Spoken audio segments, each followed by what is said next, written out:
Hi, I'm Bill O'Reilly. Thanks for watching us tonight. Presidential leadership and the interrogation controversy, that is the subject of this evening's Talking Points memo, as you may know.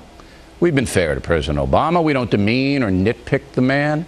In fact, we recently praised the president for saying that a witch hunt into the Bush administration's interrogation orders would be harmful to the country. That's absolutely correct. But now Mr. Obama may be backtracking and caving into uber liberals like Senator Patrick Leahy, who is hell-bent on a show trial for the Bush people, but is willing to give the CIA agents a pass. I'm not as concerned about going after them as I am the people who knew they were misstating the law, who knew they were giving the wrong directions, who were willing to set the White House and those around the White House as being above the law. Well, that is music to the ears of George Soros, who has issued a statement today saying, "Go, Leahy, go!" And Leahy wants to go after, remember? Notice those words. Those who prevented any further attacks after 9/11. Now, by the way, Patrick Leahy's afraid to come on the factor, even though we promised not to waterboard him. If President Obama gets into Leahy, the New York Times, and NBC News, he will damage his administration perhaps beyond repair. Let's look at the facts.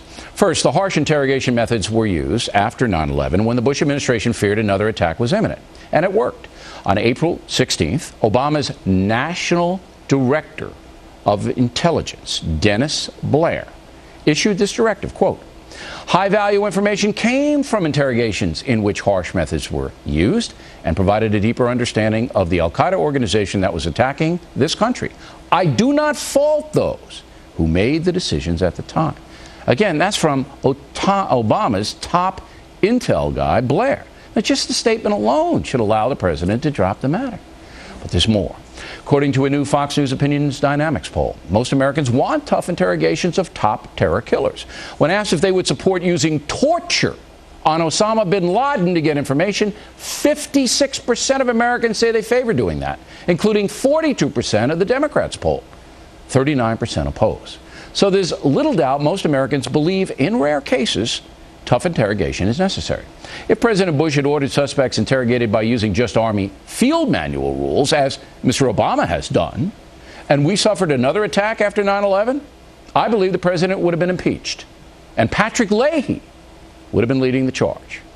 This whole deal is a ghastly charade, with the New York Times throwing around words like gruesome and brutal to describe waterboarding in cold rooms. The dishonesty is staggering.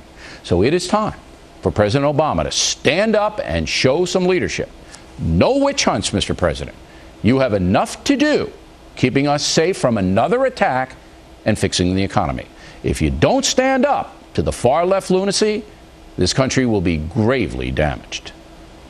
That is the Talking Points memo. Now for the top story tonight. A Justice Department memo dated May 30th, 2005 lays out the entire interrogation controversy in stark terms. The memo was written by Deputy Assistant Attorney General Stephen Bradbury to the Senior Deputy Counsel of the CIA, John Rizzo. Joining us now from Washington to analyze, former chief speechwriter for President Bush, Mark Thiessen. Here is the memo. I have in my hand the memo.